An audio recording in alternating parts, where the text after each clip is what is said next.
Comenzamos el estudio de una nueva serie titulada La familia cristiana, desafíos que enfrentar y deberes que cumplir.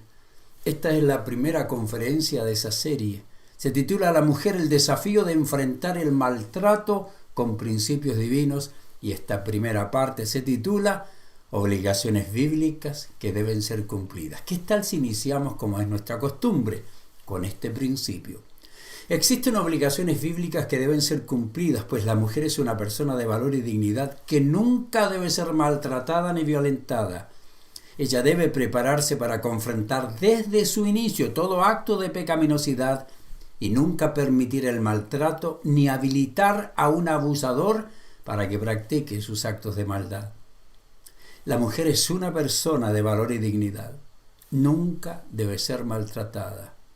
Ella debe prepararse para confrontar con sabiduría todo lo que venga sobre su vida.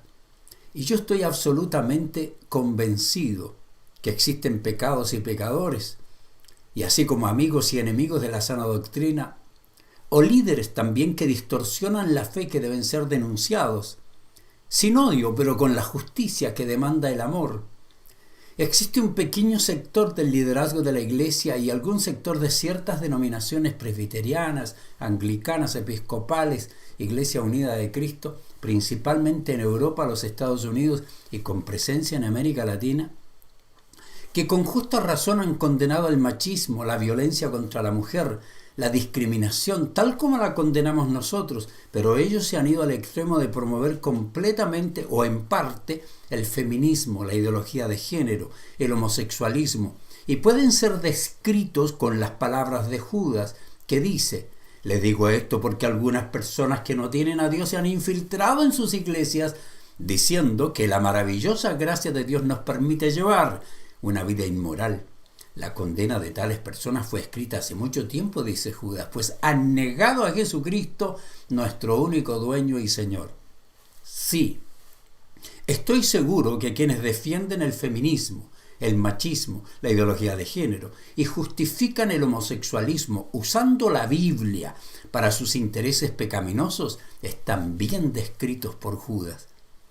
He dedicado gran parte de mi vida para defender bíblicamente a las mujeres, los niños y también a los hombres que son víctimas de distintos tipos de abuso y violencia, al punto que fui descrito como que yo soy un feminista y que yo mismo no me doy cuenta, y todo por defender a las mujeres contra la violencia y por publicar mi libro Una puerta llamada divorcio, ofreciendo una puerta de salida a quienes se encuentran en situaciones de pecados que son irreversibles, humanamente hablando. Y yo fui descrito como un defensor por un enemigo de la fe bíblica, un resentido por su formación eclesiástica legalista, por su resentimiento contra su denominación, que fue influenciado por sus estudios en la universidad no cristiana, que es el Instituto Antibíblico de Lavado de Cerebro, dirigido por profesores liberales morales, ateos y humanistas.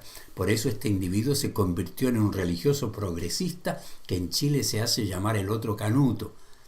Sí, canuto en Chile es un término despectivo para referirse a los evangélicos chilenos. Sí, los enemigos del cristianismo puro, que profeso, que no acepta ninguna mezcla de humanismo, me describen a mí como feminista, aunque no es verdad, pero sí es verdad que he defendido a las mujeres y atacado la violencia bíblicamente. Una introducción, una realidad que no se puede negar. Escuche este principio. Todos estamos seguros que la violencia en la familia existe. El problema es que muchos no se dan cuenta o no les importa lo generalizada que es y la gravedad de los casos, pero las estadísticas no mienten, ni la angustia y el sufrimiento de las víctimas tampoco. He escuchado más testimonio de lo que usted puede imaginarse, y esa multitud de clamores y relatos me llevó a escribir mi libro Cartas a mi amiga maltratada. He escuchado a adolescentes maltratadas por sus novios, que no han querido contar su sufrimiento de violencia. ¿Sabe por qué? Porque ellas han estado teniendo relaciones sexuales adolescentes con su novio, y él, para seguir usándola, le ha amenazado que si ella habla, le confesará el pecado a sus pastores y padres. He aconsejado a mujeres adineradas que han mantenido oculta su realidad por las amenazas de perder toda su abundancia económica. He recibido petición de ayuda de esposas de líderes que tienen temor de denunciar porque perderían su trabajo o lo que ellos llaman ministerio, y es su única fuente de sustento. Muchas mujeres han relatado su historia con palabras similares. Me han relatado que todo en el principio era hermoso, éramos jóvenes, él me decía que yo era inteligente y bella. Algunas dicen, mi novio nunca me maltrató en el noviazgo. Otras me dijeron, me maltrataba pero pensé que en el matrimonio cambiaría. Algunas dicen, nuestra boda fue hermosa. Y otras, que fue un desastre a partir de la luna de miel, donde se inició el abuso.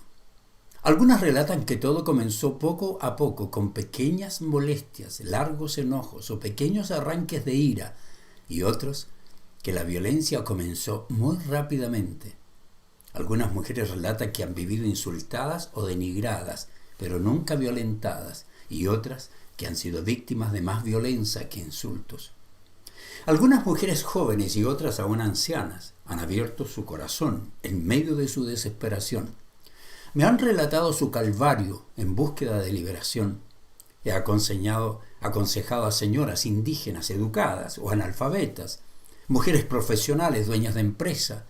He orientado a personas en diferentes países, diferentes instituciones, y también a muchas que son fieles miembros de congregaciones, y todas han buscado ayuda porque no han encontrado otro lugar de confianza. Todas han tenido en común la terrible enemiga llamada violencia, y sus compañeras de maldad, llamadas abuso, maltrato, irrespeto, insultos, amenazas, intimidación. Todas tenían un familiar abusador, desde esposo hasta hijos o padres. Todas han estado en una profunda angustia, aunque algunas se escondían detrás de la careta de la negación. Todas han sido esclavas, aunque algunas no querían aceptarlo. Y todas eran creyentes en Dios, aunque de distintas religiones. Y todas de distintas maneras tenían preguntas similares. ¿Por qué Él no quiere cambiar? ¿Por qué Dios no me escucha? ¿Podría algún día salir de esto? ¿Podría separarme o divorciarme sin pecar contra Dios? Déjeme hablar ahora de la obligación de todo líder: enseñar, confrontar y disciplinar bíblicamente. Escuche este principio. Dios y la Biblia declaran que todo tipo de abuso es pecado que por Dios es rechazado, y todo líder y congregación deben siempre, en toda situación, cumplir la obligación no solo de condenarlos, sino también a los que utilizan la violencia, disciplinarlos. Los líderes cristianos hoy más que nunca deben imitar el ejemplo de la iglesia primitiva, donde todo pecador era admitido, pero todo pecado condenado, donde los líderes no solo oraban por milagros, sino que se involucraban en la satisfacción de las necesidades integrales de los nuevos creyentes y la defensa de su fe. Como consejero pastor y un intérprete de la Biblia, tengo que declarar mi decepción por la clase de consejos pastorales que muchas de las víctimas han recibido, y aún más decepcionante ha sido comprender que existen líderes, no que no instruyen sistemáticamente, sino que no instruyen, no dan cursos sobre estas temáticas, peor aún, que no son capaces de confrontar y disciplinar a todos los abusadores, sean nuevos o antiguos miembros, sean padres o hijos, hombres o mujeres, sean quienes sirven en una forma eventual en la iglesia o aún aquellos que son parte del liderazgo o del equipo pastoral. La palabra de Dios me obliga y me ordena a todo ministro a declarar clara y enfáticamente que todo tipo de violencia en la vida de la familia nunca tiene justificaciones, aunque los victimarios tengan 1000 errores y las víctimas 1000 razones para violentar. La Biblia declara que la violencia física, sexual, psicológica o verbal siempre es pecaminosa, al punto que Dios ordena que ni siquiera exista abuso verbal. Pablo escribe: no empleen un lenguaje grosero ni ofensivo, que todo lo que digan sea bueno y útil a fin de que sus palabras resulten de estímulos para quienes las oigan. Efesios 4:29. La ley me obliga a declarar que muchos actos de abuso y violencia no solo son condenados por Dios, sino también por las leyes. y son objeto de sanciones cuando son denunciados y perseguidos. Como consejero, pastor, tengo que declarar en esta plática que mi objetivo no es entretenerlo cristianamente, tampoco que me escuche para obtener un poco de conocimiento, sino que usted adquiera las herramientas bíblicas para que, si es una víctima, pueda identificar no solo cuál es su realidad desde el punto de vista divino, sino también cuáles son sus obligaciones como humano, cuál es su mayor responsabilidad como cristiano. Mi objetivo es que comprenda que nadie sino usted es la única persona responsable de enfrentar la violencia y el abuso que está recibiendo. Si usted no sigue preparándose para enfrentar bíblicamente su triste situación, y si al aprender los pasos que le estoy entregando y no los da, se convierte en un cómplice bien informado de los abusos que está sufriendo. Mi meta es que usted, si es un victimario, sea joven, hijo, padre, esposo, madre o esposa, comprenda que está pecando y que muchos de sus problemas espirituales, emocionales y aún físicos pueden ser el resultado de la disciplina divina. Mi meta es que usted comprenda que si es un líder, tiene la obligación de enseñar o contratar a los expertos que enseñamos para que orientemos bíblica y profesionalmente. No puede ser que en una congregación no exista cursos sobre violencia intrafamiliar. Mi meta es que usted como líder destine fondos, recursos para proveer de la información bíblica esencial para enfrentar bíblicamente tan terrible mal. A la persona agredida le digo que debe saber que tiene que actuar para poner fin al abuso y que no viola las promesas matrimoniales al hacerlo, no viola la ley divina, que denunciar a las autoridades eclesiásticas o gubernamentales no es un error ni es un pecado, es una obligación bíblica que debe ser cumplida. Con el paso de los años también he notado que existe violencia hacia los hombres, incluso violencia física, pero sin duda afecta mucho más a las mujeres y a los niños, aunque la violencia verbal, la manipulación, las groserías, los insultos, las amenazas, la negación a la vida sexual, las denuncias también ocurren de parte de mujeres que rompen los principios divinos. Sin duda la gran mayoría de las denuncias son de mujeres, muchas son verdaderas y otras las realizan para usar el sistema, para manipular y controlar al hombre.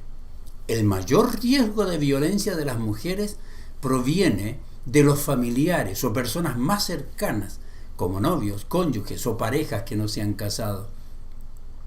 Muchos de los hombres o mujeres que abusan de sus cónyuges también abusan de sus hijos, y muchas veces lo hacen para intimidar a sus cónyuges, y esto produce serios daños emocionales y aún físicos a los niños inocentes de la maldad de los adultos.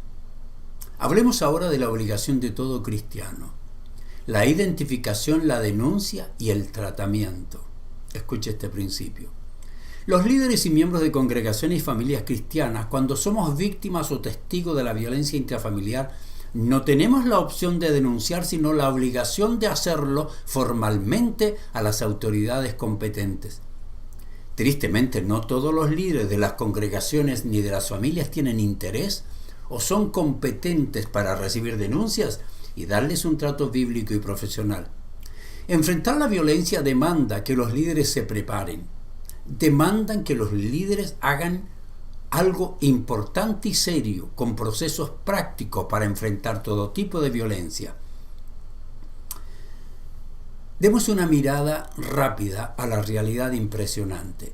Escuche este principio. Nadie puede negar que existe violencia, pero muchos no entienden la extensión de su alcance, ni la devastación que provoca en el presente y en el futuro de las víctimas y sus familias. Los datos estadísticos son impactantes, queridos. Por ejemplo, del 45 al 60% de los homicidios contra mujeres se realizan dentro de casa. La mayoría lo cometen sus cónyuges. La violencia es la principal causa de muerte para mujeres entre 15 y 44 años de edad, más que el cáncer y los accidentes de tránsito. La violencia contra las mujeres y las niñas es un problema con proporciones de epidemia. La violación de los derechos humanos es generalizada. La Comisión de las Naciones Unidas señala que por lo menos 1 de cada 3 mujeres y niñas han sido agredidas física o abusadas sexualmente en su vida. Las adicciones alteran la conducta y en la mayoría de los casos de violencia contra las mujeres ocurren bajo el efecto de alcohol o drogas. Cada 15 segundos en el mundo una mujer es agredida. 1 de cada 3 hogares ha practicado el maltrato emocional, la intimidación y el abuso físico y sexual. A escala mundial, se estima que al menos 1 de cada 3 mujeres ha sido golpeada, coaccionada para tener relaciones sexuales o ha sufrido otro tipo de abusos por algún hombre presente en su vida. Cada 6 horas ocurre el asesinato de una mujer en México. Uno de cada 5 días de trabajo que pierden las mujeres se debe a la violencia que sufren. Cada 9 minutos una mujer es violentada sexualmente. 4 de cada 5 de las mujeres separadas o divorciadas reportan situaciones de violencia durante su unión y un 30% continúan recibiéndola. Más del 85% de los casos de agresión contra mujeres que son denunciados quedan impunes. Del total de las mujeres casadas o unidas, el 60% ha sufrido algún tipo de violencia matrimonial, ya sea por algún familiar u otra persona. Los costos sociales y económicos de la violencia contra la mujer son enormes, repercuten en toda la sociedad. Las mujeres pueden llegar a encontrarse aisladas o incapacitadas para trabajar, perder su sueldo, dejar de participar en actividades cotidianas, ver menguadas sus fuerzas para cuidar de ellas mismas, de sus hijos. Los costos económicos de la violencia se calculan a partir de la menor participación de las mujeres en el mercado laboral, su menor productividad en el trabajo, su mayor ausentismo. La violencia también genera menor capacidad de ahorro y de inversión. La violencia doméstica tiene un impacto potencial sobre el futuro de los niños que no podemos comprender, pero muchos de ellos sufren terriblemente, no solamente en el presente, sino también en el futuro. Otro tipo de violencia es la venta de niñas, sobre todo en estos días que están mandando niños. Por favor, si usted vive en Centroamérica y es cristiano, no mande a sus hijos solos. Los están violando en el camino. Han entrado más de, 25.000 niños ilegalmente aquí. Los mandan solos, los tiran de la pared, están abusados, los dejan solos, abusan de las chicas, violan a las chicas, están vendiendo algunas para el comercio sexual. Queridos, no hagan eso. Así que esto es tremendo lo que está ocurriendo en este momento en el mundo, la explotación sexual de las menores. Las mujeres más jóvenes y solteras corren mayor riesgo de sufrir violencia doméstica, especialmente cuando la permiten en el matrimonio. Esto sí es una situación muy difícil de vivir. Por eso, todos tenemos que entender que Dios nos entrega a nosotros la responsabilidad de que dentro de la iglesia enfrentemos estas situaciones con sabiduría, con la sabiduría bíblica, con la sabiduría de la palabra de Dios. Si bien el abuso afecta a todos los orígenes étnicos y económicos, algunas mujeres enfrentan obstáculos muy particulares. Ahora, ¿cuál es nuestro deber como líderes? Es conocer, interpretar, vivir y enseñar los principios bíblicos y aconsejar bíblicamente en todas las áreas de la vida familiar. Nuestro deber es enseñar la moralidad cristiana, exigir la práctica a todos los miembros, especialmente a los líderes. Esto es esencial, pues nuestra obligación es perfeccionar a los santos para que sepan cómo vivir la vida cristiana. Nuestro deber es darles herramientas bíblicas, discipularlos, para que se conviertan en personas maduras, como dice la Biblia, preparadas para toda buena obra, incluyendo el buen obrar dentro de la familia. Cuando en los hogares cristianos existe violencia, maltrato, sus líderes estarán siempre bajo disciplina divina si es que no los atienden, si es que no los confrontan, porque Dios no permite la violencia. Esta se traspasa de generación hasta generación, hasta que alguien que ha sido parte de una comunidad saludable es enseñado para que la confronte. Unas órdenes bíblicas directas a todos los cristianos. Déjeme dar algunas órdenes. Escuche este principio. Las órdenes divinas no son sugerencias amorosas, son mandamientos que tienen que ser obedecidos y todos los líderes que no obedezcan la orden de condenar la violencia, realizar la debida confrontación, por su desobediencia, eligieron la rebelión. La Iglesia y sus líderes tienen el deber de entrenar bíblicamente y supervisar el cumplimiento de las enseñanzas para terminar con esos actos de maldad en todas las personas que realmente desean vivir como cristianos en la comunidad. Como líder cristiano tengo el deber de ordenar como hicieron los discípulos, y por ello ordeno bíblicamente lo siguiente a las mujeres que son víctimas de violencia. Ustedes son las responsables de prepararse, de mantenerse en la ignorancia. Es un serio error. Ustedes son las únicas encargadas de buscar ayuda de la iglesia primero, de los familiares maduros y luego de las autoridades. Deben hacerlo con la ayuda de líderes preparados que le guíen, que le acompañen en el proceso de salir de la situación de angustia y aislamiento que ha permitido usted por temor o ignorancia. A los hombres, hijos, madres, mujeres, padres, que son los victimarios, que abusan, que no quieren terminar con esos comportamientos ni buscar ayuda, les anticipo que la orden para las víctimas que yo estoy entrenando será denunciarlos, y a los que no quieren cambiar decirles que no pueden hacerlo solos.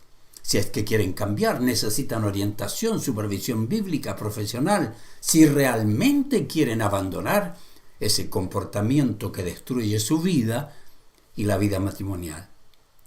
¿Cuál es mi orden para la familia y congregaciones, amigos o vecinos? Todos tenemos el deber de acercarnos para ofrecer ayuda. Si tiene la capacidad de ayudar o de buscar ayuda si no la tiene. Y si las víctimas se oponen, aún tenemos la obligación de denunciar en nuestras congregaciones e informar a los líderes, pues aunque no lo crea, el sufrimiento es indescriptible y el peligro es inminente.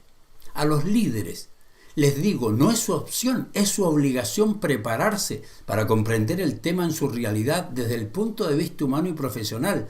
Prepararse bíblicamente para entregar consejos con fundamentos bíblicos, no pensamientos o ideas aprendidas. Además, debe establecer todo un programa, invertir dinero, preparar, entrenar para que los congregantes aprendan sobre estas temáticas. Esto es lo que todos necesitamos. Y la conclusión que tenemos, ¿cuál es?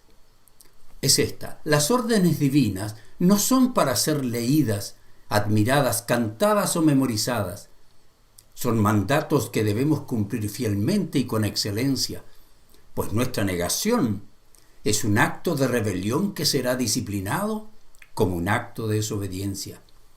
Víctimas, victimarios, los líderes de una congregación deben prepararse para enfrentar bíblicamente y con excelencia todo pecado, incluyendo el maltrato, el abuso y los actos de violencia.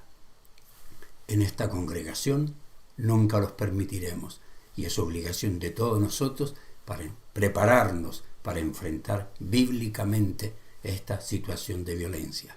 ¿Está usted listo a hacerlo? Ese es nuestro deber.